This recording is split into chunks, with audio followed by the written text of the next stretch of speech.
Hi everyone. Well, this is weird. The classroom's empty, nobody outside, just me and my echoey classroom.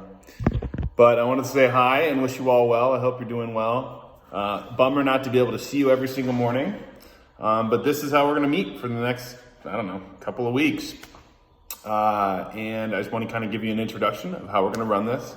I'll be posting videos online with the concept of the day. It's going to be very similar to how we did our math class. And then I still haven't figured out how I want to do it. It might be a group chat where you can send me your work. It might be through Plus Portals, but I want to make sure that you're understanding the concept and that you have a chance to send any questions so I can go over it. And so maybe it'll be during a Zoom meeting or something like that. Although from what I understand, you guys are getting hammered on Zoom meetings, so I'm going to try to minimize that as much as possible. But yeah, it's going to be pretty straightforward, very similar to how we ran class. So I wish you guys all the best and buckle up because we're starting with ratios today. Oh yeah. So one of the things I wanted to talk to you about today is something that I see at a grocery store all the time. You know, there'll be a box of the same exact thing. Let's say that thing is popcorn. And if you see a box of popcorn of two brands, one would be the name brand,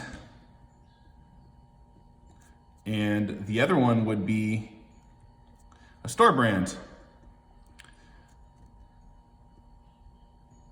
And generally, the name brand tastes better, but that's not the point. Today, what I want to talk about is how these can be related as ratios. Now, one of the things like, Orville Redenbacher, they make really good popcorn. The buttery one is delicious in the store brand, but they have different prices because there's different amounts in them.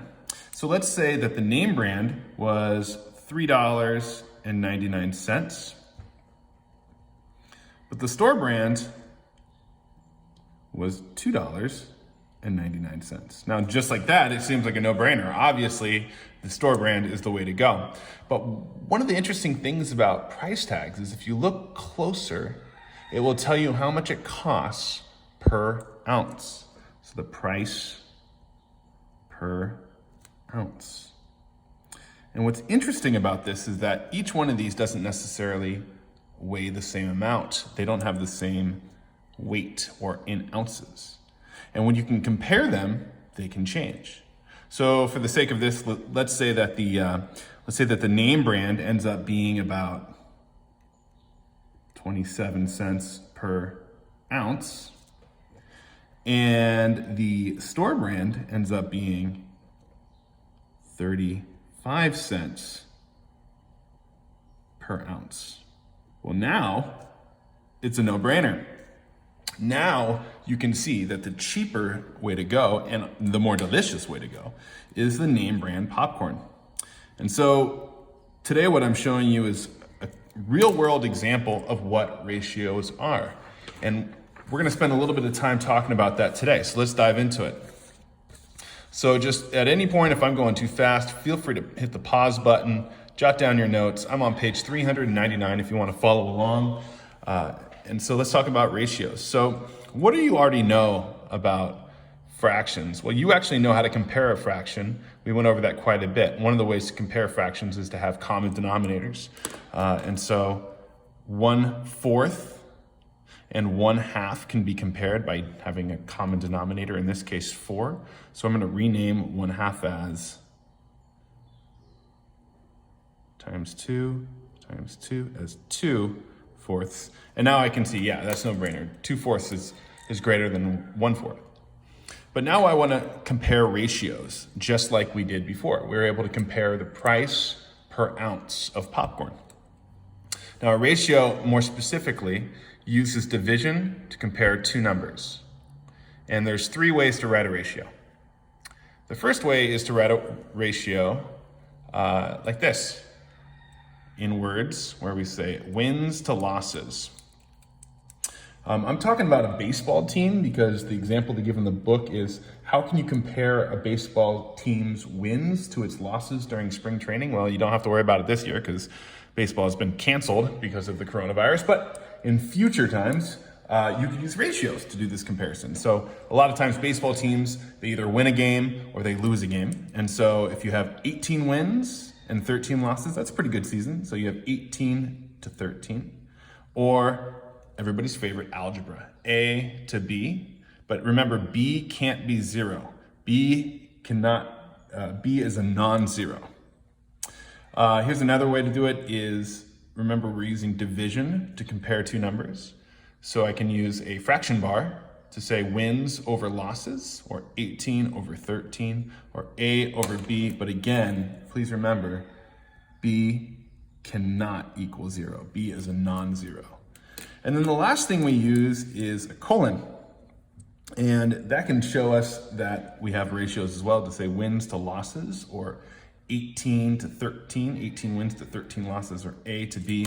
But once again, no matter what, B can't be 0. And the reason B can't be 0, even though a team can win or have 0 losses, but as you can see with a fraction, you can't have 0 on your denominator and equals 0. So all three ways of writing the fraction of two numbers are read the ratio of A to B. So A to 13 is read the ratio of 18 to 13.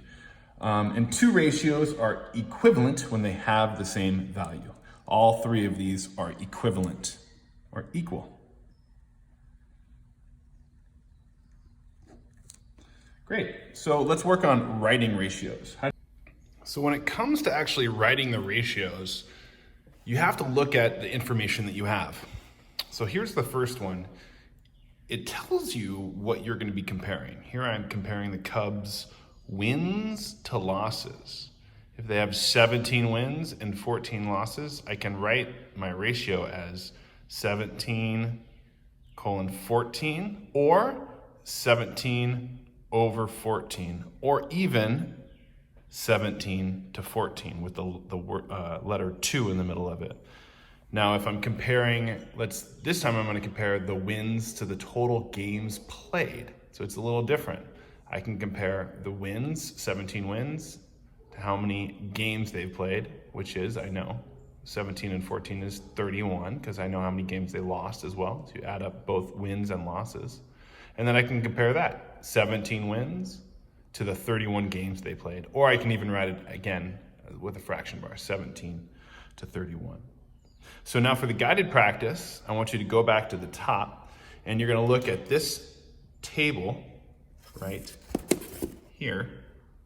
And I want you to write the ratio of wins to games played for the Padres.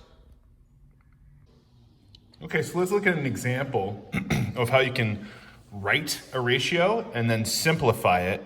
Since we're talking about fractions, remember, you can always simplify a fraction. So I'm on page 400 now, and we're going to look at this example of a roller coaster. I grew up going to roller coasters all the time in Los Angeles. Magic Mountain, Knott's Berry Farm, Disneyland. And when I was a kid, man, I remember standing in those lines in the hot summer sun for hours. And those rides are like a minute long, but totally worth it, right? Well, let's look. So here's an example. So this is the roller coaster. This kid's having a great time.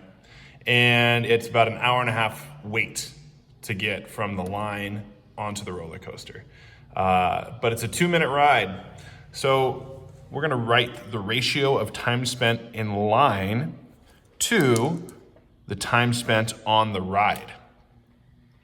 So the first thing, I want my units to match, because here I have an hour and here I have a minute. They're not the same units, they're related, fortunately. So I'm going to rewrite so that my units match. So an hour and a half ends up being 90 minutes. I don't think I needed to tell you that, but 60 minutes and 30 minutes, an hour and a half an hour is 90 minutes.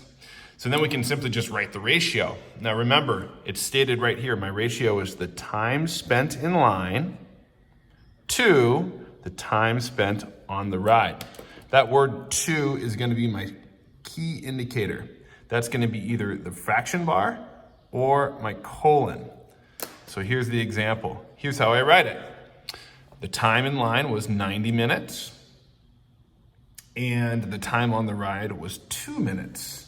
Now, if you're me, or if you're you, and you see that we have a fraction that can be simplified, you are on the right track. To simplify this fraction, 90 can be divided by 2, and 90 divided by 2 is 45.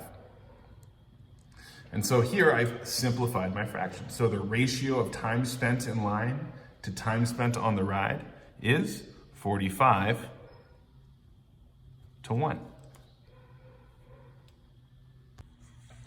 Okay, so now it's time for, wow, Mr. Canapeel is so old because I used to have a CD collection when I was a kid. And what is a CD, you might ask? A CD stands for a compact disc. They're those things that your parents have sitting on your shelf somewhere, which they occasionally listen to while you are streaming music on Spotify. So in the meantime, we're going to use this example of a CD to look at how we can compare ratios. So this question is that we want to know, according to the table, who has the greater ratio of rock CDs to pop CDs? Is it Lewis or is it Anna? Now this word "to" has popped up again. Anytime I see that word "to," my red flag goes off. One of the reasons is because I know that that word is going to tell me I'm thinking of ratios. That's my fraction bar right there. And so it's obvious that Anna has way more CDs than Lewis. Lewis is not much of a collector. But I want to show you how you can actually figure out what that ratio is as a decimal for comparing. So first, let's just write the ratios as fractions. So Lewis has 9 rock and 24 pop CDs. So he's got a ratio of 9 to 24. Whereas Anna has a ratio of 28 to 70. And so that's helpful, or a step in the right direction, but I don't want to write these fractions with common denominators so I can compare them. Remember, to compare a fraction, you have to have a common denominator, just like we did at the beginning of this lesson. So instead, what I'm going to do is I'm going to use a calculator, and I'm going to divide these because fractions is division, and you're asking Mr. Canapeel, we get to use a calculator? And the answer is, yeah, go for it. So here I have the math, 9 to 24. It's a division problem, 9 divided by 24, that's 0.375, so that's for Lewis. And 28 to 70, that would be 0.4. There it is. So my calculator turned off, but that's okay. So now that I have these as decimals, it's easier for me to compare them. I don't need a common denominator. Decimals are so nice. So because 0.4 is greater than 0.375, Anna has a greater ratio of rock to pop CDs. Super straightforward. I want you guys to knock out those guided practice questions and send them to me to make sure that I can see that you're all on the same page with this. And then get started. Your homework has been posted on Plus Portals. And feel free to reach out. Any questions at all, I'm happy to help. All right, bye. So there you go. Math at home with yours truly. And here's your daily tip while you survive the coronavirus.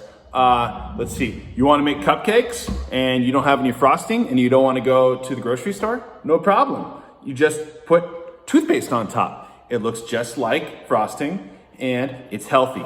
My gift to you, don't actually do it.